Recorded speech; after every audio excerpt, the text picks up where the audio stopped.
Hello friends, मैं राजेश वापस से आप लोगों का स्वागत करता हूं आपके अपने यूट्यूब चैनल अल्टीमेट लक्ष्य में।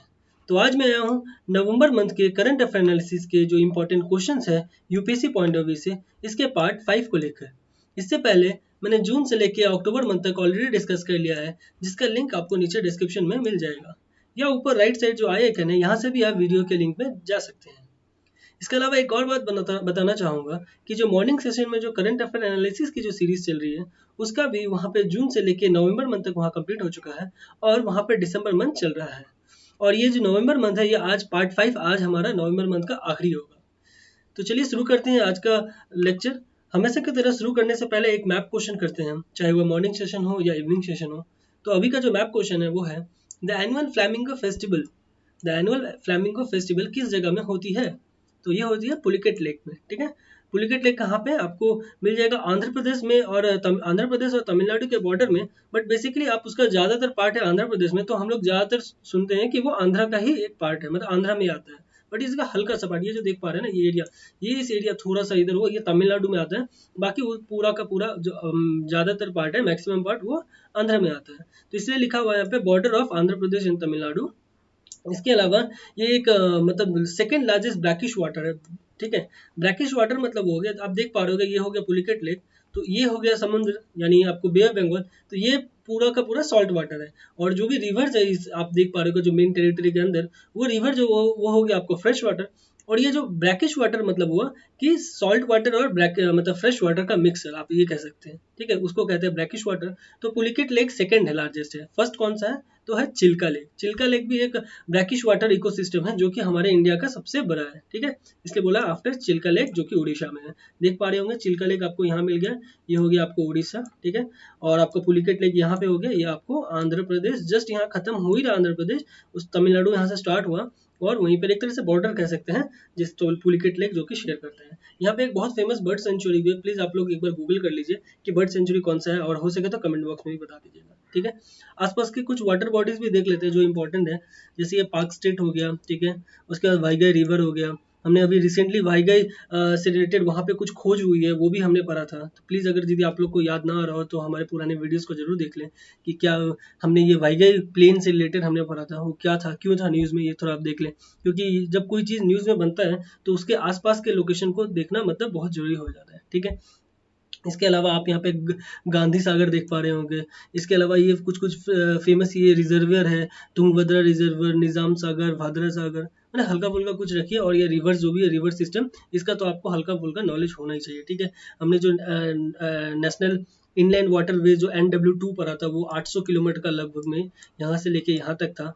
तो ये जो डिस्टेंस था, ये जो एरिया था, ये NW2 कौन से दो एरिया के बीच में, जो यहाँ पर एक पर्टिकुलर एक नाम दिया गया है, यहाँ पर एक पर्टिकुलर नाम दिया है, उसके बाद से ये बांग्लादेश के अंदर घुस जाती है, और फिर वो इंटरनेशनल वाटर ट्रीटी के अंदर जो भी होता है वो वहाँ का पैसेज होते हुए यहाँ पहुँचती है, फिर यहाँ से वो हल्दिया आ जाती थी। ठीक है, ये वाटर वे है जो हम लोग फॉलो करते हैं आपको नॉर्थ ईस्ट से कनेक्ट करने के लिए। ठीक है, तो वही चीज़ है, ये एरिया दोनों कौन सा है, जस्ट बांग्लादेश बॉर्डर टच करने से पहले। प्लीज़, अब मैंने ऑलरेडी आप लोग को पहले पढ़ाया है, तो उम्मीद कर रहा हूँ कि आप लोग को ये बारे में पता होगा। ठीक है, शुरू करते हैं आज का लेक्चर। हमेशा की तरह जैसे मैप क्वेश्चन हम लोग अच्छे से कर रहे हैं, आप टेंशन बिल्कुल मत लीजिए। जैसे ही हो आप कंप्लीट होगा सारा मैप क्वेश्चन, फिर से मैं एक फ्रेश मैप का सीरीज लेके आऊँगा, जहाँ पे आपको एक एक चीज़ इजीली और अच्छे से हो। क्योंकि हमारे पास अभी काफ़ी टाइम मिल गया है। रिवीजन जितना ज़्यादा चीज़ जितना ज़्यादा मल्टीपल टाइम्स कर पाएंगे, उतना ही फायदा है हमारे लिए। ठीक है, तो बढ़ते हैं हमारे पहले क्वेश्चन की तरफ।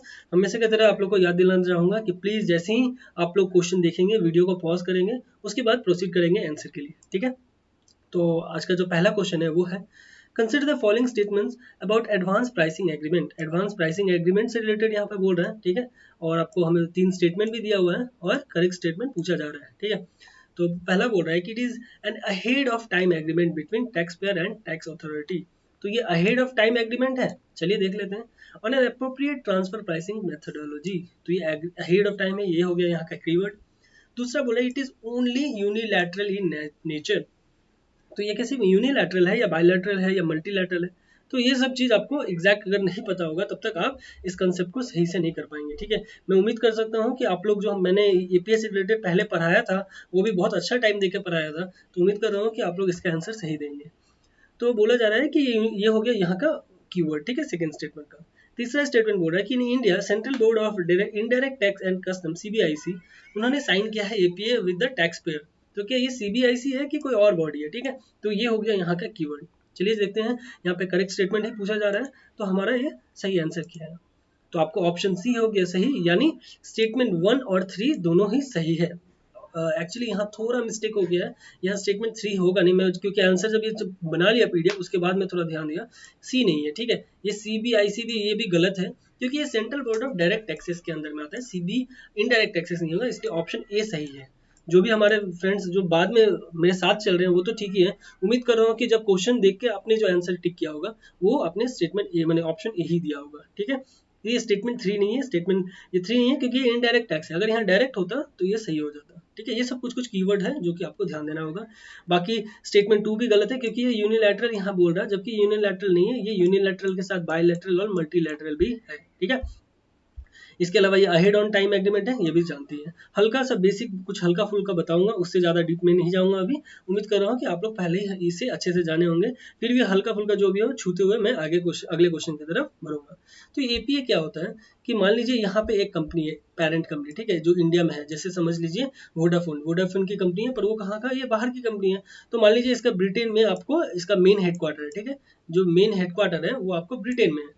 तो क्या हो रहा है कि इनको यहाँ जब भी कुछ, मान लीजिए इनको 1000 रुपीज़ का प्रॉफिट हुआ, ठीक है, जब ये 1000 रुपीज़ का प्रॉफिट हुआ तो क्या कर रहे हैं, तो इनको कॉर्पोरेट टैक्स मान लीजिए 10% है, तो 10% कितना हो गया, 100 रुपीज़।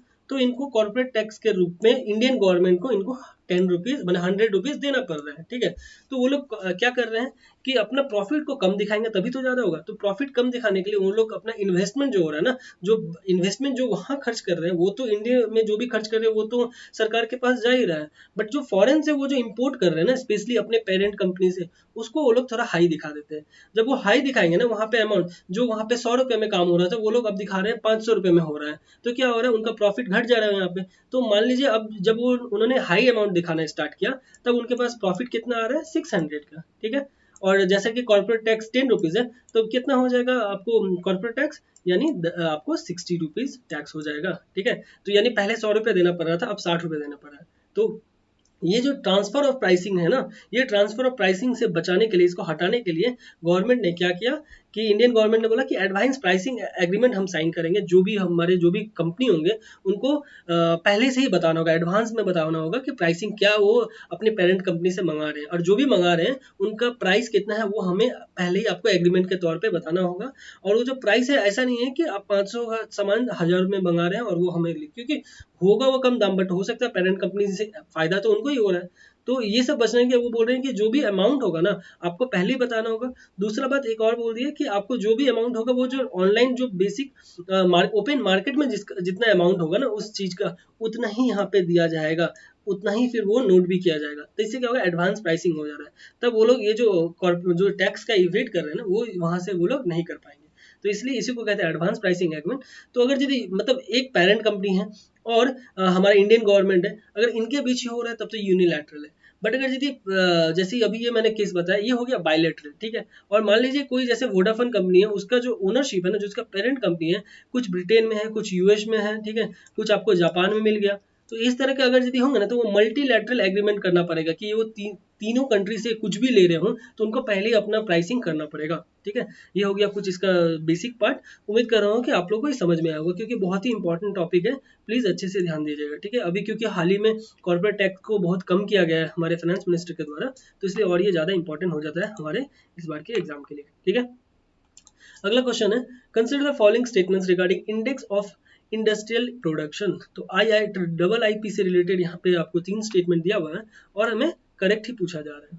पहला स्टेटमेंट है कि IIP is estimated and stabilized by annually by the CSO, ठीक है, सेंट्रल स्टैटिस्टिकल ऑर्गेनाइजेशन। तो ये क्या सही है कि बाय एनुअली होता है, कि साल में 2 साल होता है, या 3 साल में एक बार होता है? इसके बारे में आपको एग्जैक्ट पता होगा, तभी आप इस ऐसे क्वेश्चन का स्टेटमेंट दे पाएंगे, मतलब सही कर पाएंगे। ठीक है, दूसरा statement, it is a composite indicator.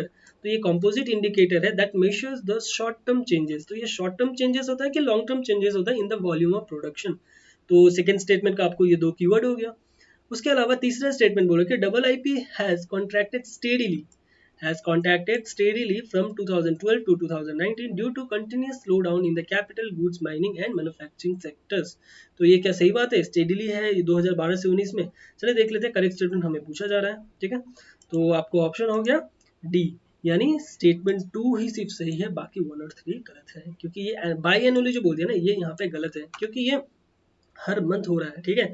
ये मंथली बेसिस पे ये निकाला जाता है, किसके द्वारा, सीएसओ के द्वारा। ये तो सही है सीएसओ, बट ये बायएनुअली नहीं है। बायएनुअली मतलब हो गया कि साल में 2 बार, यानी आप कह सकते हैं कि 6 महीना पे, या आपको कोई भी मतलब ऐसा कुछ नहीं है कि आप 6 महीना पे ही हुआ तो वो बायएनुअली हुआ, साल में 2 बार को कहते हैं बायएनुअली। तो इसलिए पहला स्टेटमेंट गलत, क्योंकि ये मंथली बेसिस है, मतलब जनवरी का, फरवरी का, मार्च का, ये सारा क्या मंथली वाइज निकाला जाता है। तीसरा स्टेटमेंट भी यहाँ पे स्टेडीली है ना, आप इसको भी एक as a favourite keyword UPSC का सोच लीजिए, जैसे नॉट अलोन, इवन, ओनली, ये सबको हमने रखा है। स्टेडीली भी एक बहुत इंपॉर्टेंट कीवर्ड है जो अक्सर यूपीएससी यूज करते हैं। जैसे ये बता रहा है कि 2012 से 19 तक में स्टेडीली डिक्रीज हुआ है, ऐसा तो हुआ नहीं है, देखिए डिक्रीज हुआ है, या -4.3 दिखा रहा है आपको, 0 इस जगह में था, बट ये स्टेडीली नहीं, ये बहुत ही फ्लक्चुएट करते हुए डिक्रीज हुआ है, तो इसलिए ये स्टेटमेंट गलत हो गया, ठीक है। बढ़ते हैं अगले क्वेश्चन की तरफ। आपको थोड़ा थोड़ा बेसिक ये जो भी चीज़ है ना कीवर्ड को, वो सब आपको पकड़ना सीखिए, यही क्वेश्चन सब प्रैक्टिस करने का मतलब ही यही होता है। जैसे जैसे आप प्रैक्टिस करने से ना, क्योंकि आपको आंसर पता होगा, बट थोड़ा सा अगर पहचानने में अगर गलत कर लेंगे तो आप आंसर वहाँ पे गलत कर बैठेंगे, ठीक है। अगला स्टेटमेंट, अगला क्वेश्चन है आपको SSCEP से related, South Asia cooperative environment programme से रिलेटेड, ठीक है। तो पहला स्टेटमेंट में बोल रहा है कि जो SSCEP है is an arm of Asian development bank. तो ये क्या एशियन डेवलपमेंट बैंक का आर्म है? चलिए देख लेते हैं। अब promote and support protection management, ये सब जो नॉर्मल चीज होता है, इसको आप कीवर्ड पकड़ ही नहीं सकते, क्योंकि ये किसी भी चीज को ना एक्सप्लेन कर रहा होता है, तो ऐसी चीज हमेशा सही होता है।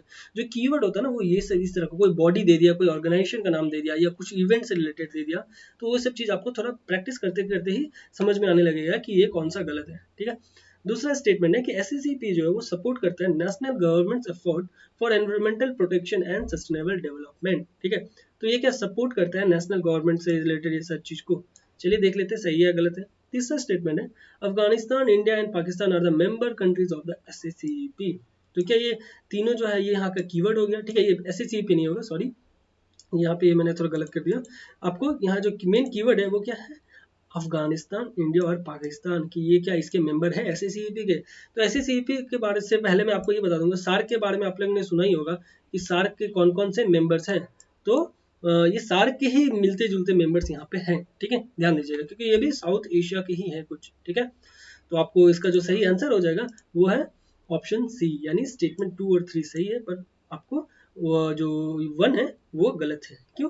ये सार्क, जैसे मैंने बताया कि सार्क से मिलते जुलते हैं, और ये तीनों के तीनों ही सार्क के भी मेंबर्स हैं, तो इसलिए आपको थर्ड और सेकंड स्टेटमेंट सही है, बट फर्स्ट गलत है, क्योंकि ये ADB के द्वारा नहीं है, ये आपको एक इंटर गवर्नमेंटल ऑर्गेनाइजेशन है, तो ये किसी का आर्म नहीं है, ठीक है। तो इसलिए ये आपको पहला स्टेटमेंट गलत हो गया कि ADB तो एशियन डेवलपमेंट बैंक, इसका प्लीज आप लोग बताइए मुझे कि इसका हेडक्वार्टर किस जगह में है, ठीक है। इसका हेडक्वार्टर आपको किस जगह में है ADB का, फिर एशियन इंफ्रास्ट्रक्चर इन्वेस्टमेंट बैंक का, इसका भी, ठीक है। तो ये दोनों बैंक बहुत ही इंपॉर्टेंट है, जो कि हमारे साउथ एशियन से रिलेटेड बहुत ज़्यादा डेवलपमेंट का काम करते हैं, ठीक है। तो ये ज़्यादा इंपॉर्टेंट एक तरह से देखा जाए तो वर्ल्ड बैंक से ज़्यादा इंपॉर्टेंट हमारे लिए ये है कि बहुत सारे ऐसे जगह में जहाँ पे वर्ल्ड बैंक कदम नहीं रखते, पैर नहीं रखते, वहाँ पे ये हमारे साथ है, ठीक है। और अभी हाल ही में न्यू डेवलपमेंट बैंक भी आ गया है, तो प्लीज़ तीनों बैंक जो भी है, new development bank, Asian development bank और AIIB, ये तीनों का हेडक्वार्टर किस जगह में प्लीज़ आप लोग बताइए, ठीक है। बढ़ते अगले क्वेश्चन की तरफ। अगला क्वेश्चन है आपको, which of the following statement is correct regarding bamboonomics. तो इकोनॉमिक्स पढ़ा होगा आपने, बहुत सारे नॉमिक्स पढ़ा होगा, तो ये भी बम्बूनॉमिक्स है। तो नॉमिक्स अगर यदि इस तरह का बात हो रहा है तो क्या हुआ, चलिए देखते हैं चारों स्टेटमेंट में से कौन सा ये रिलेटेड है। ये बम्बूनॉमिक्स किससे जुड़ा हुआ है ये हमें यहाँ पे बताना है, ठीक है।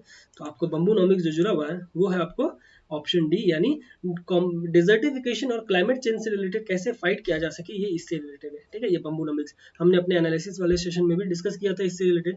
तो ये बस वो आदिवासी लोग हैं ना, which will involve the tribal community of India since they have expertise in this field, ठीक है। ट्राइबल कम्युनिटी ही जितने ज़्यादा एक्सपर्टाइज है बम्बू से रिलेटेड, उससे बहुत सारी एक्टिविटीज से रिलेटेड, बम्बू का यूज़ कैसे किया जा सके, ट्राइबल कम्युनिटी से ज़्यादा कोई भी हमारे कंट्री में ऐसा, कंट्री हमारे पर्टिकुलर हमारे कंट्री से रिलेटेड अगर बात करें तो ट्राइबल पीपल से ज़्यादा कोई भी ज़्यादा उतना एक्सपीरियंस नहीं होंगे। तो इसीलिए ये चीज़ लिया गया था, और कहाँ पे लिया गया था, COP 14, ठीक है। COP 14 जो कि यूनाइटेड नेशन कन्वेंशन और मैंने UNCCD का जो जहाँ पे ये समिट हुआ, वहाँ पे ये लॉन्च किया गया था। तो प्लीज़ आप लोग बताइए कि इसका समिट किस जगह में हुआ था, ठीक है। इसका समिट किस जगह में हुआ था, बहुत ही इंपॉर्टेंट है हमारे इस बार के लिए, ठीक है, इसका समिट। तो इसके अलावा इसका जो थीम भी रखा गया था, ये भी प्लीज़ आप लोग एक बार गौर करिएगा, क्योंकि ये इस बार का ये जो चीज़ है काफ़ी इंपॉर्टेंट है। अगर मैं यहाँ पे लिख देता तो बस आप लोग उम्मीद में ये रहते हैं कि हाँ पीडीएफ तो मिलने वाला है, उसके बाद हम लोग देख ही लेंगे वहाँ से। प्लीज़ आप लोग कुछ कुछ रिसर्च करिए, तब जाके और ज़्यादा आप लोग दिमाग में रख पाएंगे, ठीक है। बढ़ते हैं हम लोग अगले क्वेश्चन की तरफ। Consider the following statements regarding project बाल बसेरा। प्रोजेक्ट बाल बसेरा से रिलेटेड हमने पहले भी बहुत सारे क्वेश्चंस किया है। आई थिंक 3 क्वेश्चन तो मुझे याद है मैंने किया है। इसके अलावा हमने इसे एनालिसिस वाले सेशन में भी डिस्कस किया है। चलिए देखते हैं, एक और क्वेश्चन कर लेते हैं। 2 स्टेटमेंट दिया हुआ है और हमें करेक्ट ही पूछा जा रहा है। तो पहला स्टेटमेंट आपको जो बोल रहा है वो है कि प्रोजेक्ट बाल बसेरा प्रोवाइड्स क्रिच फैसिलिटी करता है for the welfare of children of construction workers. Creche मतलब समझ रहे हैं, पालकी जो होता है ना, जिसमें बच्चों जो छोटे छोटे बच्चों को आप झुलौना टाइप का होता है कि जहाँ पे झूलते रहते हैं वो लोग, तो वो एक तरह का क्रिच फैसिलिटी देने का काम बोला जा रहा है कि वेलफेयर चिल्ड्रन जो भी कंस्ट्रक्शन वर्कर्स हैं उनके बच्चों के लिए ये प्रोजेक्ट बाल बसेरा के अंदर में ये किया जा रहा है। चलिए देख लेते हैं सही है या गलत है, ये कंस्ट्रक्शन वर्कर्स है या कुछ और है, ठीक है, या क्रिच फैसिलिटी है या किसी और चीज़ का फैसिलिटी दिया जा रहा है, ठीक है, या कुछ पैसे दिए जा रहे हैं। उसके अलावा the project is supported by CPWD, ठीक है, तो क्या सीपीडब्ल्यूडी के द्वारा ये सपोर्टेड है या किसी और बॉडी के द्वारा है। तो चलिए करेक्ट स्टेटमेंट पूछा जा रहा है, हम भी आंसर की तरफ में बढ़ते हैं, ठीक है। तो आपको इसका आंसर हो गया ऑप्शन सी, ठीक है, ऑप्शन सी, यानी दोनों के दोनों ही स्टेटमेंट सही है, ठीक है। क्रेच फैसिलिटी भी जो सही बात है कंस्ट्रक्शन वर्कर्स के लिए, और ये सीपीडब्ल्यूडी ही सही है। सीपीडब्ल्यूडी के जितने भी मेंबर्स हैं ना, उनके जो भी वाइफ है उनका एक एसोसिएशन है, ठीक है, सीपीडब्ल्यूडी ऑफिसर्स वाइफ्स एसोसिएशन, ठीक है। इनके द्वारा लगभग 35 चिल्ड्रन का उन्होंने एकोमोडेट करने का, उनका कैसे ख्याल रखा जा सके वो सब करने का रिस्पॉन्सिबिलिटी भी लिया है। और कहाँ पे ये सब हुआ है, तो एम्स जो ऋषिकेश में जो एम्स है ना, वहाँ पे ये उसी के साइट में ये किया जाने का ये प्रबंध रखा गया है, ठीक है। तो ये चलिए ये भी थोड़ा इंपॉर्टेंट हो जाता है। बेसिक चीज़ जब है ना, ये सबको अगर आपको याद है तो आप एटलीस्ट प्रीलिम्स में कुछ आए या ना आए, आप मेंस में तो इसको बहुत ही ज़्यादा यूज़ कर सकेंगे, क्योंकि ये चिल्ड्रन से रिलेटेड है, आपको वुमेन से रिलेटेड है, आपको एक सोसाइटी से रिलेटेड है। तो इतने सारे टॉपिक में ये आ जाता है ना कि आप कहीं भी इसका यूज़ कर सकेंगे अगर आपको इसके बारे में अच्छे से पता है, ठीक है। अगला क्वेश्चन है, consider the following statements regarding प्रधानमंत्री किसान मान धन योजना। हमने बहुत सारे किसान से रिलेटेड योजना किया है और ये तो इस योजना से रिलेटेड भी हमने बहुत अच्छे से डिस्कस किया है। चलिए देखते हैं, 3 स्टेटमेंट दिया हुआ है और हमें करेक्ट ही पूछा जा रहा है। तो बोला जा रहा है कि ये जो योजना है is an old age pension scheme for all farmers. तो क्या सारे फार्मर्स के लिए है, पूरे कंट्री का? चलिए देख लेते हैं। दूसरा बोल रहा है कि it is a voluntary and contributory pension scheme. ये वॉलंटरी है ना, मैंडेटरी है, तो ये हो गया यहाँ का कीवर्ड, ठीक है। और एज ग्रुप भी हो गया कीवर्ड, क्योंकि 18 से 40 साल दिया हुआ है, तो ये हो गया यहाँ का कीवर्ड, ठीक है। तीसरा स्टेटमेंट है कि जो वो ऑल्सो जो भी पीएम किसान स्कीम के लिए बेनिफिशियरी हैं, वो भी मतलब ऑप्शन उनको अलाउ किया जाएगा कि आप ये स्कीम से भी, ये योजना से भी जुड़ सकते हैं अगर आप पीएम किसान स्कीम से भी जुड़े हुए हैं तो, ठीक है। तो क्या ये सही बात है? हमें यहाँ पे करेक्ट स्टेटमेंट पूछा जा रहा है, ठीक है। तो बढ़ते हैं आंसर की तरफ, क्या होगा इसका आंसर? तो ऑप्शन सी, यानी स्टेटमेंट 2 और 3 तो सही है बट 1 गलत है। क्यों? क्योंकि ऑल फार्मर्स नहीं है, ये उन फार्मर्स के लिए है जिनके पास स्मॉल और मार्जिनल फार्मर्स होंगे ना, उनके पास लगभग 2 हेक्टेयर से कम का अगर यदि लैंड जिनके पास होगा ना, उनके लिए ही है ये स्कीम, ठीक है। इसके अलावा ये भी बोला जा रहा है कि जो 18 और 40 और ये वॉलंटरी है ना, ये सब सारे सही है। और दूसरा भी सही है कि अगर आपके पास पीएम किसान स्कीम से आप जुड़े हुए हैं तो भी आप इसमें जुड़ सकते हैं, ये यहाँ का कीवर्ड था, ठीक है। तो इसलिए आपको दोनों के दोनों ही स्टेटमेंट सही है। इसके अलावा बाकी इससे रिलेटेड जो भी चीज़, ये फीचर्स हैं, ये ऑलरेडी मैंने डिस्कस कर लिया है, तो मैं अभी वापस से नहीं जाऊँगा क्योंकि बेकार में वीडियोज़ अभी लेंदी हो जाती हैं। और मॉर्निंग में ऑलरेडी हमारे मैक्सिमम फ्रेंड्स वो वीडियोज़ में अच्छे से समझ ही चुके हैं, ठीक है। तो बढ़ते हैं हम लोग अपने अगले क्वेश्चन की तरफ। अगला क्वेश्चन हुआ आपको, consider the following statements regarding district mineral foundation DMF. तो डीएमएफ से रिलेटेड आपको यहाँ पे 4 स्टेटमेंट दिया हुआ है और आपको पूछा जा रहा है कि करेक्ट स्टेटमेंट कौन सा है, ठीक है। तो बोल रहा है कि DMF was instituted under the mines and minerals development and resolution amendment act 2015। तो इससे रिलेटेड बोल रहा है, जुड़ा हुआ है। तो क्या ये सही बात है कि डीएमएफ एक्ट जो है वो माइंस एंड मिनरल्स जो अमेंडमेंट एक्ट है 2015 का, वो भी उससे जुड़ा हुआ है? देख लेते हैं। फिर बोल रहा है कि DMF is a trust set up as a non profit body. तो ये नॉन प्रॉफिट बॉडी है या कोई और बॉडी है? ये थोड़ा यहाँ का इसलिए कीवर्ड हो गया। तीसरा स्टेटमेंट है कि it is funded through the contributions from miners. तो माइनर्स के फंड से मिलता है या बजट में ही इसका अलॉटमेंट हो जाता है? देख लेते हैं। The various state DMF rules and the prime minister खनिज क्षेत्र कल्याण योजना PM triple K Y guidelines stipulate education, health and livelihood and skill development, मतलब बोल रहा है कि ये जो PM-KKY जो योजना है जो सेंट्रल का है और जो स्टेट डिफरेंट स्टेट का जो DMF रूल्स है उसके तहत ही सारा गाइडलाइंस स्टिपुलेट किया जाता है एजुकेशन, हेल्थ और लाइवलीहुड से रिलेटेड, कैसे करके यहाँ पे जो भी लेबर्स है ना माइनिंग एरिया में वहाँ पे ध्यान दिया जा सके। तो चलिए देखते हैं करेक्ट स्टेटमेंट पूछा जा रहा है, तो आपको सही आंसर क्या है। तो आपको सही आंसर हो गया ऑप्शन सी, यानी 1, 3, 4 सही है, 2 गलत है, क्योंकि ये जो नॉन मतलब बोल रहा है ना कि DMF is a trust set up as non-profit body in those districts availed in affected in mining works, ठीक है। पर यहाँ पे क्या बोल रहे हैं, is set up as a non-profit body, it works as a free for the interest and benefits of a person areas affected by the mining related operations, ठीक है। तो इसीलिए आपको यहाँ पे स्टेटमेंट ये वाला गलत हो गया कि ये बोला जा रहा है कि in those affected by the mining works to the work of interest by mining related operations ही बोला जा रहा है, ठीक है। यहाँ पे जिस तरह का ये सेटअप किया है is trust setup non profit body है बोला जा रहा है, ठीक है। इसलिए ये वाला जो सेकंड स्टेटमेंट गलत है, क्योंकि ये ऑल दे दिया है और हमें तो यहाँ पे सिर्फ माइनिंग से रिलेटेड के बारे में ही बताया है, ठीक है। तो यहाँ पे ये सिर्फ माइनिंग के लिए, हर जगह में क्यों होगा आप ही सोचिए ना, हर डिस्ट्रिक्ट टोटल 700+ डिस्ट्रिक्ट है हमारे कंट्री में, हर जगह जहाँ पे माइनिंग रिलेटेड एक्टिविटीज हो ही नहीं रही है तो वहाँ पे बना के क्या फायदा। जहाँ पे माइनिंग हो रही है उनको ज़्यादा जरूरत है। अभी हाल ही में सुना था राजस्थान गवर्नमेंट ने एक माइनिंग से रिलेटेड अपना एक्ट लेके आया, तो उनको जरूरत है ना, बट दूसरे स्टेट्स में जहाँ पे माइनिंग से रिलेटेड उतना ज़्यादा एक्टिविटीज नहीं होती हैं तो क्यों लेके आए वो इस तरह का चीज़, ठीक है। तो इसलिए आपका स्टेटमेंट 2 गलत है, बट 1, 3 और 4 तीनों ही सही है, ठीक है। बढ़ते हैं हम लोग अपने अगले क्वेश्चन पे, जो कि है consider the following statements regarding solar PV cells. Solar PV cell से रिलेटेड अभी आपको 2 स्टेटमेंट दिया हुआ है, चलिए देखते हैं क्या है इसमें। तो करेक्ट स्टेटमेंट भी पूछा जा रहा है। पहला स्टेटमेंट बोल रहा है कि प्रधानमंत्री किसान ऊर्जा सुरक्षा एवं उत्थान महाअभियान, मतलब PM कुसुम, हमने देखा भी है इसके बारे में। तो बोल रहा है ये मैंडेट करता है, mandate the use of domestically manufactured solar PV cells. तो ये मैंडेटरी है या कॉन्ट्रीब्यूटरी या मतलब वॉलंटरी है, इस तरह का बात है। तो चलिए देख लेते हैं क्या है।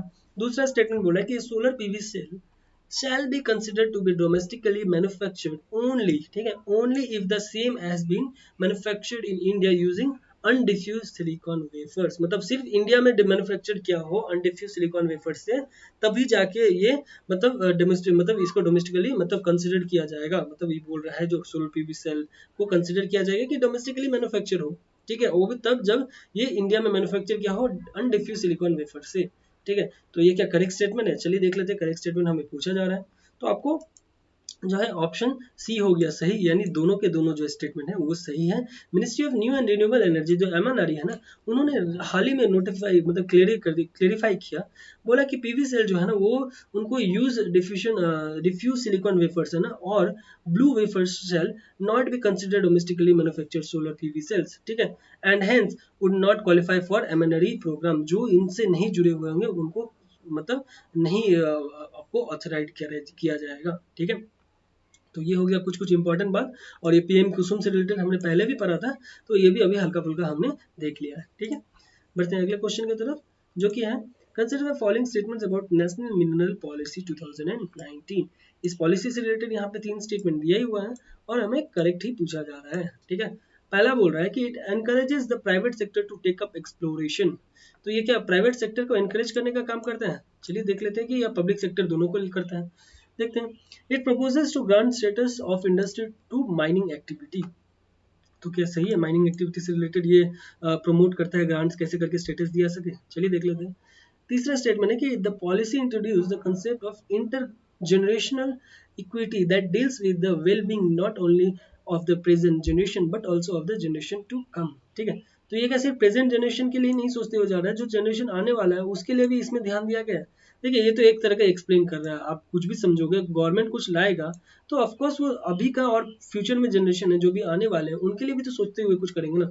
तो ऐसे स्टेटमेंट ज़्यादातर सही होते हैं। चलिए देखते हैं, करेक्ट स्टेटमेंट हमें पूछा ही जा रहा है, तो आपको ऑप्शन डी हो गया सही, यानी तीनों के तीनों ही सही है। ये तो मैंने बोली थी, एक्सप्लेन कर रहा है। ये ग्रांट स्टेटस जो है ना ऑफ इंडस्ट्री, जो भी माइनिंग एक्टिविटी को भी ना वो इंडस्ट्री का स्टेटस देने का भी इसमें बात किया गया है, और प्राइवेट सेक्टर को ही ना एनकरेज करने का काम करेंगे, वरना गवर्नमेंट सेक्टर से रिलेटेड क्यों इस तरह का बिल लेके आ रहे हैं, ठीक है। तो आपको इसलिए तीनों के तीनों स्टेटमेंट सही है, ऑप्शन डी हो गया सही। अगला क्वेश्चन है consider the following statements regarding NPS national pension system. हमने अभी फिलहाल अभी हाल ही में एक किसान स्कीम से रिलेटेड कुछ उनके पेंशन से रिलेटेड पढ़ा। अभी एक और पेंशन सिस्टम यहाँ पे आ गया। इसका स्टेटमेंट बताता हूँ, फिर इसके बारे में कुछ डिफरेंसेस बताऊंगा जो आप हमेशा याद रखा करिएगा, ठीक है। पहला स्टेटमेंट बोल रहा है कि is a pension come investment scheme. तो यह पेंशन कम इन्वेस्टमेंट स्कीम है या कुछ और बात है, जो कि लॉन्च किया गया government of India to provide old age security to citizen of India. क्या सही बात है? चलिए देखते हैं ओल्ड एज सिक्योरिटी से रिलेटेड है कि नहीं। तो दूसरा स्टेटमेंट है कि the scheme is regulated by PFRDA. PFRDA के द्वारा लॉन्च किया है कि एलआईसी है या कोई और बॉडी है, ठीक है। तीसरा स्टेटमेंट है कि नॉन रेसिडेंट इंडिया एनआरआई और ओसीआई आर नॉट एलिजिबल। तो क्या ये लोग एलिजिबल नहीं है? चलिए देख लेते हैं एनपीएस में ये लोग ओसीआई या एनआरआई ये लोग एलिजिबल है या नहीं है, ठीक है। तो बढ़ते हैं आंसर की तरफ। जो आंसर हो गया आपका ऑप्शन सी, यानी 1 और 2 तो सही है, 3 गलत है। पीएफआरडीए है इसका रेगुलेटरी, एलआईसी से एलआईसी है किसान स्कीम के रिलेटेड, ठीक है, किसान से रिलेटेड वाले। और ये एनपीएस जो है ना पेंशन कम इन्वेस्टमेंट है, ये इन्वेस्टमेंट स्कीम भी है। जब रिटायरमेंट होने के बाद कुछ अमाउंट आप उसी वक्त विड्रॉ कर सकते हैं, उसके बाद बाकी को एज अ पेंशन वो पूरे लाइफ अपना ले सकते हैं, ठीक है। इसके अलावा ये नॉट एलिजिबल वाला बात गलत है। अभी रिसेंटली पीएफआरडीए के द्वारा ओसीआई को भी एलिजिबल कर दिया गया है एनआरआई के साथ, इसलिए तो न्यूज में पढ़ा था, जिसकी वजह से हम ये पढ़ रहे हैं। तो इसीलिए आपको ये तीसरा स्टेटमेंट ही गलत हो गया। देखिए जो गलत स्टेटमेंट है ना मैक्सिमम देखिएगा कि वो न्यूज में बना था उसी से रिलेटेड, ठीक है। थोड़ा अगर आप सोच लोगे तो वो आपको सही हो जाएगा, ठीक है। अगला क्वेश्चन हो गया आपको कि कंसिडर द फॉलोइंग स्टेटमेंट्स। आपको यहाँ पे 3 स्टेटमेंट दिया हुआ है और बोला जा रहा है नेटग्रिड से रिलेटेड। तो ये बोल रहा है national counter terrorism centre NCTC is a federal anti terror agency created in India, ठीक है, जो कि model by on the national counter terrorism centre of the USA. तो क्या is a federal anti terror agency है जिसको बनाया गया है इंडिया में।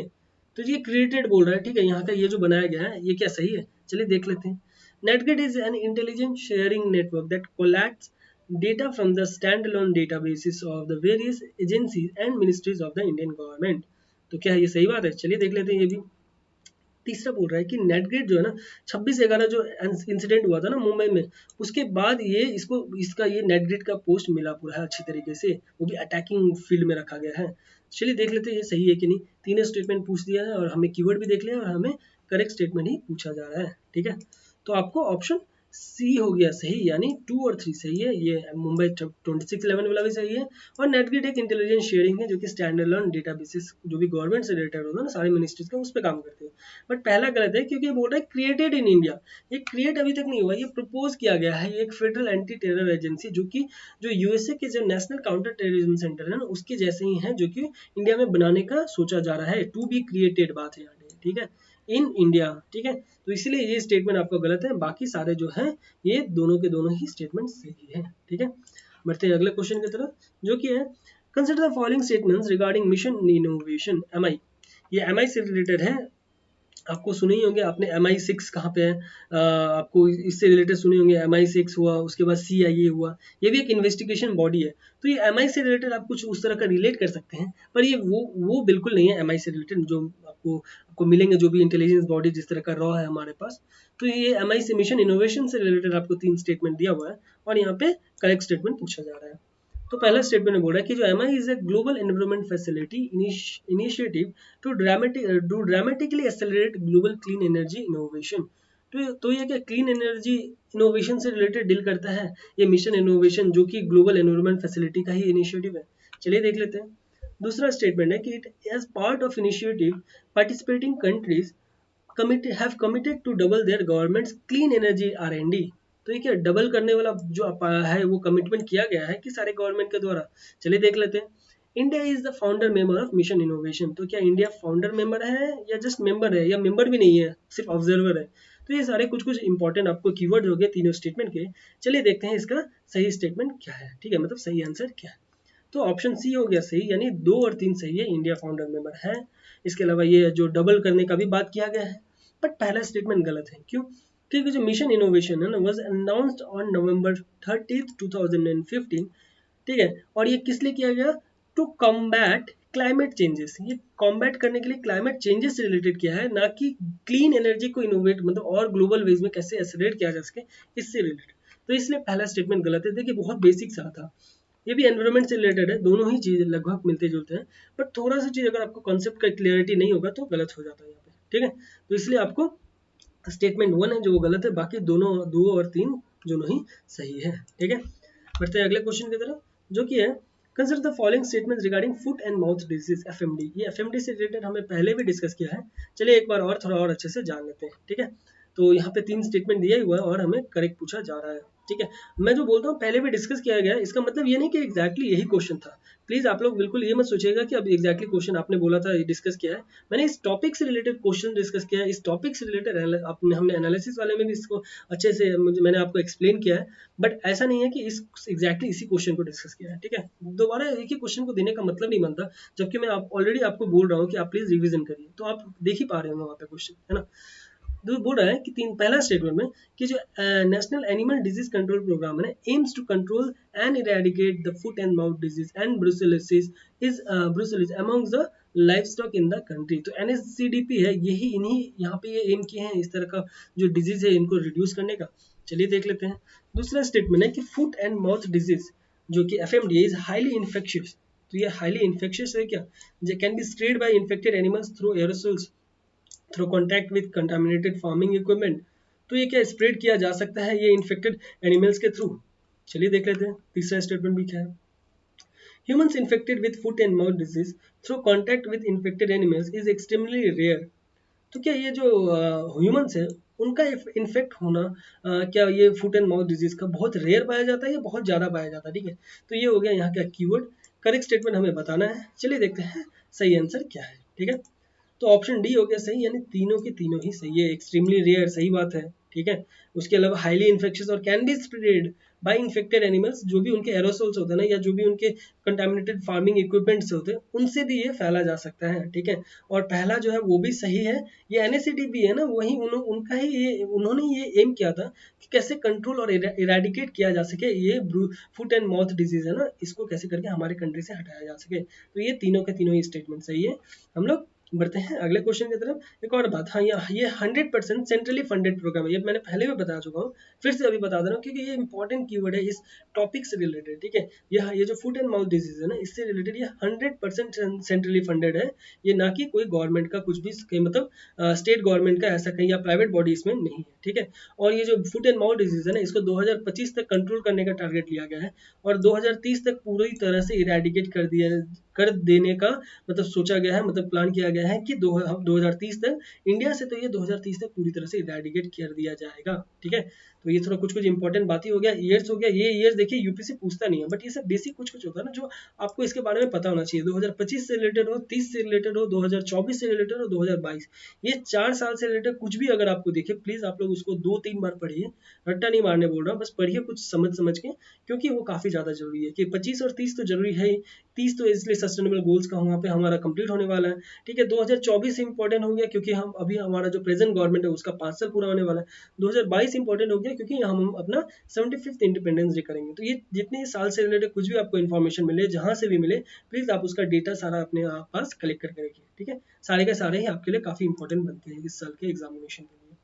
अगला टॉपिक हो गया, सॉरी अगला क्वेश्चन हो गया, consider the following statements about earth biogenome project EBP। ये EBP से रिलेटेड आपको 3 स्टेटमेंट दिया हुआ है और यहाँ पर भी पूछा ही जा रहा है करेक्ट स्टेटमेंट। ठीक है, तो पहला स्टेटमेंट बोले कि it is an initiative that aims to sequence and catalogue the genomes of all earth eukaryotic species. तो क्या ये एम करेगा सीक्वेंस और कैटलॉग करने का सारे यूकैरियोटिक स्पीसीज का या प्रोकैरियोटिक स्पीसीज भी है, या सारे स्पीसीज का। तो ये कुछ हो गया इंपॉर्टेंट चीज, जीनोम से रिलेटेड बात है, हमने ऑलरेडी डिस्कस किया था, हमने इसके ग्रिड से रिलेटेड पढ़ा था, जीनोम ग्रिड से रिलेटेड। तो चलिए देखते हैं और भी क्या क्या ये क्वेश्चन से रिलेटेड भी, उम्मीद कर रहा हूँ कि आप कैसे करके इसका सही कर पाते हैं। ठीक है, दूसरा स्टेटमेंट बोल रहा है कि initiative would produce an open DNA database. तो ये ओपन DNA डेटाबेस है, देख लेते हैं, of biological information that provides a platform for scientific research and support environmental and conservation initiatives। तो ये ओपन से रिलेटेड आपको यहाँ पे कीवर्ड हो गया। तीसरा बोल रहा है कि it was launch by US national institute of health. तो NIH जो US का है उसके द्वारा ये लॉन्च किया गया।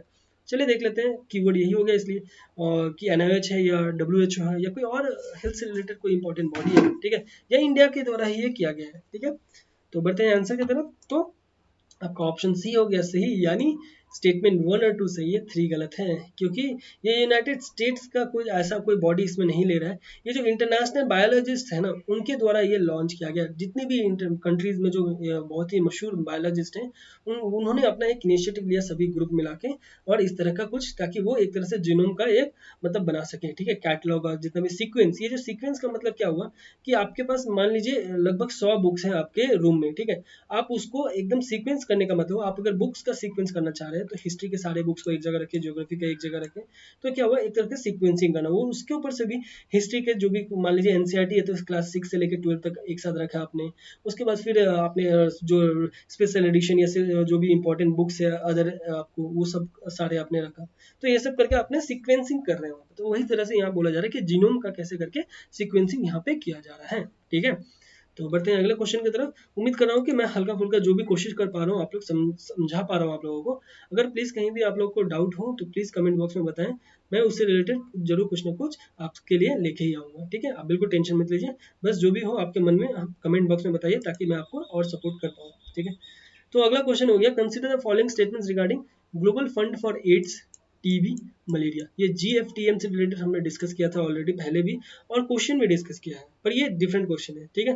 तो इसलिए आपको सही इस बार अटेम्प्ट करना है, ठीक है। पहले बार भी किए ही होंगे हमारे बहुत सारे फ्रेंड्स, तो इस बार जो भी हमारे फ्रेंड्स पहले नहीं कर पाए थे, तो ये एग्जैक्टली वो क्वेश्चन नहीं है, आपको डिफरेंस मिलेगा करने के वक्त। आपको पढ़ेंगे तब देखते हैं, आपको धीरे धीरे पता भी चल जाएगा, ठीक है। पहला स्टेटमेंट बोले कि it is a United Nation fund. तो ये क्या यूनाइटेड नेशन फंड के द्वारा है, to attract leverage and invest resources to end the epidemics of HIV, AIDS, tuberculosis and malaria, to support attainment of SDG. तो चलिए देख लेते हैं यूनाइटेड नेशन के द्वारा फंड किया जा रहा है या नहीं। दूसरा स्टेटमेंट है कि India has had a sustained partnership with the global fund both as recipient and as a donor. तो ये क्या बोथ है, रिसिपेंट और डोनर दोनों के हिसाब से, चलिए देख लेते हैं। तीसरा स्टेटमेंट है कि India's contribution to the GFTM for the 6th replenishment cycle, ठीक है। तो ये जो 6th रिप्लेनिशमेंट साइकिल हुआ है इंडिया के द्वारा 2020 और 22 के लिए, तो इंडिया ने अपने शेयर को इंक्रीज किया है कंपेयर टू 5th साइकिल से। तो क्या ये सही बात है? चलिए देख लेते हैं, करेक्ट स्टेटमेंट पूछा जा रहा है और हमें ये क्या इसका सही है, ठीक है। तो आपको जो सही स्टेटमेंट है वो है ऑप्शन सी, ठीक है। ये यहाँ पे मैं गलत सी करेक्ट स्टेटमेंट, करेक्ट इसको करेक्ट को गोल करने के बदला मैंने डी को कर लिया, ऐसा कुछ नहीं है, ठीक है। तो ऑप्शन सी हो गया सही, यानी स्टेटमेंट 1 गलत है। ये यूनाइटेड नेशन का कोई ऐसा पार्ट नहीं है, ठीक है। ये एक इंटरनेशनल ऑर्गेनाइजेशन है, ठीक है, जो कि ग्लोबल फंड मोबिलाइज इन्वेस्टमेंट और इस सबसे रिलेटेड कैसे किया जा सके ये इसमें ध्यान देगा। और ये जो बिल गेट्स, मिलिंदा गेट्स और कॉफी आनंद से रिलेटेड है ना, ये लोग ही यहाँ पे शामिल थे इस तरह का फाउंडेशन को बनाने के लिए, ठीक है। ये लोग सारे जितने भी जियांट है ना, जियांट पीपल लोग, ये लोग एक जगह मिले और उसके बाद फिर इन्होंने डिसाइड किया कि इस तरह का एड्स, टीबी और मलेरिया से फाइट करने के लिए हम लोग एक चीज बनाएंगे जो ग्लोबल फंड होगा, जिसका नाम जीएफटीएम रखा गया था, ठीक है। तो और जो कि बहुत ही हेवी मात्रा में, जहाँ पे जो भी डेवलपिंग कंट्रीज है या अंडर डेवलप्ड कंट्रीज है उनको ये मदद करने का काम करती है, ठीक है। तो याद रखिए जीएफटीएम का कोई इंटरनेशनल या कुछ इस तरह का बॉडी नहीं है, ये जो भी जियांट्स है ना, ये सारे Bill Gates, Melinda Gates, Kofi Annan, ये लोग इससे जुड़े हुए हैं, ठीक है। बढ़ते हैं अगले क्वेश्चन की तरफ। हमारा अगला क्वेश्चन है, consider the following statements regarding US India defence technology and trade initiative. तो यूएस आपको डीटीटी से रिलेटेड ये है, ठीक है।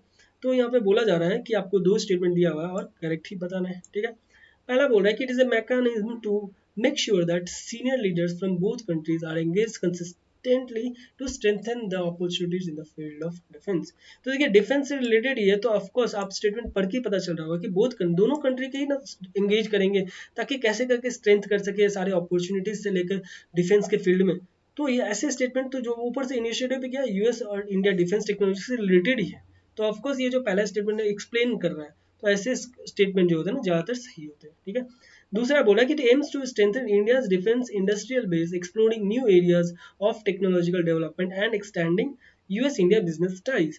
तो देखिए ये भी तो आपको एक्सप्लेन ही कर रहा है ना, ऑफकोर्स यूएस इंडिया टाइज को बढ़ाने के लिए, तो एक्सपैंड करने के लिए ना इस तरह का चीज इनिशिएटिव लिया जा रहा है। तो देखिए ये भी एक्सप्लेन ही कर रहा है। कभी कभी आपको ऐसे क्वेश्चन मिलेंगे कि दोनों स्टेटमेंट मिलता जुलता होकर एक्सप्लेन ही करते रहेंगे, आप सोचेंगे कुछ ज्यादा, अगर यहाँ पे सोच लेंगे ना कि ऐसा बात नहीं है, कुछ तो इसमें गलती है, तो वहाँ गलत बन जाएगा। ऐसा भी होता है कि दोनों के दोनों ही स्टेटमेंट कभी कभी सही भी मिलते हैं, ठीक है। तो इसलिए दोनों के दोनों ही एकदम एक्सप्लेनेटरी स्टेटमेंट्स हैं और दोनों ही सही है, ठीक है। इसमें कोई खास कीवर्ड नहीं था, बस आपको समझना था कि हाँ ये दोनों ही एक तरह से कुछ आपको स्टेटमेंट डिफाइन कर रहे हैं, ठीक है। ये जो हम लोग डिफेंस टाइज है हमारे बीच, यूएस और इंडिया के बीच, इसके ऊपर आपको बताया जा रहा है, ठीक है। अगला क्वेश्चन हुआ आपको कि जो कि है आपको श्रियो लिली फेस्टिवल से रिलेटेड, ठीक है। ये श्रियो लिली फेस्टिवल से रिलेटेड मैंने आपको मैप में भी करवाया है और मैंने आपको इससे related just facts for prelims में भी डिस्कस किया है, ठीक है। तो ये रिसेंटली न्यूज़ में था, तो ये किस स्टेट में है ये बोला जा रहा है यहाँ पे, ठीक है। तो किस स्टेट से है, तो ये आपको ये चारों स्टेट जो है ना, ये देखिए, अगर ये आपको कोई भी साउथ ईस्ट कंट्रीज होते स्टेट्स होते हैं, या सेंट्रल स्टेट्स होते हैं, या नॉर्थ स्टेट्स होते हैं, या आपको सदर्न स्टेट्स होते हैं, तो आप शायद एक स्टेटमेंट को कैंसिल आउट कर लेते हैं। बट ये क्या है, ये चारों के चारों है नॉर्थ ईस्टर्न है, तो ऐसे स्टेटमेंट जब आ जाए ना, तो ये काफ़ी थोड़ा कंफ्यूज कर रहे हैं उस जगह में, तो आपको थोड़ा सोचना पड़ेगा कि कौन सा इसका सही है, ठीक है। तो इसका जो सही स्टेटमेंट है, मतलब सही स्टेट है, वो है मणिपुर। मणिपुर के बारे में पता था कि पहले इनको एक जगह जो है ना, ये उखरुल पहाड़, इससे रिलेटेड यहाँ पे ये था फेमस। बाद में धीरे धीरे क्या हुआ, इसको बोला जा रहा है कि स्टेट फेस्टिवल का भी दर्जा दे दिया गया कुछ सालों बाद। पहले उनको एक पर्टिकुलर इस जगह के लिए वो फेमस था, ठीक है। बढ़ते हैं अगले क्वेश्चन की तरफ, जो कि हमारा अगला क्वेश्चन होगा, कंसिडर द फॉलोइंग स्टेटमेंट्स। और यहाँ पे 3 स्टेटमेंट दे रहा है आपको WHO और उससे रिलेटेड कुछ हेपेटाइटिस से रिलेटेड है, ठीक है। अभी हेपेटाइटिस से रिलेटेड हम 1-2 क्वेश्चन करेंगे, काफ़ी इंपॉर्टेंट होते हैं, जो कि हमारे कंसेप्ट को और अच्छे से हम लोगों को क्लियर करना है, क्योंकि हेपेटाइटिस बहुत ही डेंजरस बीमारी है, जो अभी बहुत ज़्यादा मात्रा में हमारे कंट्री में स्पेशली पाया जा रहा है, ठीक है। तो बोल रहा है पहला स्टेटमेंट कि WHO के अकॉर्डिंग अभी तक एक भी कंट्री नहीं है साउथ एशिया रीजन में जो कि कंट्रोल किया हो हेपेटाइटिस बी को, ठीक है। हेपेटाइटिस बी को कंट्रोल करने वाला साउथ एशिया कंट्री में अभी तक एक भी कंट्री नहीं है। क्या सही बात है? चलिए देख लेते हैं यहाँ पे। ये नो कंट्री हो गया ना, ये यहाँ का कीवर्ड हो गया, ठीक है। ये हेपेटाइटिस बी कीवर्ड नहीं है, ध्यान दीजिएगा, बस मैंने इसको आपको दिखाने के लिए, हाईलाइट करने के लिए आपको बताया, बट कीवर्ड है यहाँ का नो कंट्री बोल रहा है जो, ठीक है। दूसरा स्टेटमेंट है कि hepatitis B is said to be controlled when the defence when the disease prevalence is reduced to less than 10% among children less than 5 years of age। अगर किसी जगह में अगर 5 साल तक के बच्चों में जो ये हेपेटाइटिस बी की संख्या पाया जा रही है, अगर 10% से कम हो जाए तो हम मान लेते हैं उस स्टेट को, उस कंट्री को एज अ हेपेटाइटिस बी से फ्री। तो ये क्या 10% है या 15% है या 5% है, तो इस बारे में आपको पता होना चाहिए, तब जाके आप ऐसे स्टेटमेंट को सही कर पाएंगे। तीसरा स्टेटमेंट है कि in India a nation wide hepatitis B vaccine was introduce in the universal immunisation programme. तो ये क्या नेशन वाइड इंट्रोड्यूस किया गया था, और ये इस यूनिवर्सल यूआईपी के तहत ये लॉन्च किया गया था, इंट्रोड्यूस किया गया था। चलिए देखते हैं, करेक्ट स्टेटमेंट हमें पूछा जा रहा है, तो आपको जो सही स्टेटमेंट हो गया वो है ऑप्शन सी, यानी सिर्फ यही इंडिया वाला सही बात है। हम ये यूआईपी के तहत ना हेपेटाइटिस बी का जो वैक्सीन है ना, पूरे कंट्री में नेशन वाइड ये लॉन्च किया गया था, ठीक है, हमारे कंट्री में, वो भी काफ़ी सालों पहले, ऐसा नहीं कि अभी का बात है, ठीक है, लगभग 2006-7 का कहानी है ये।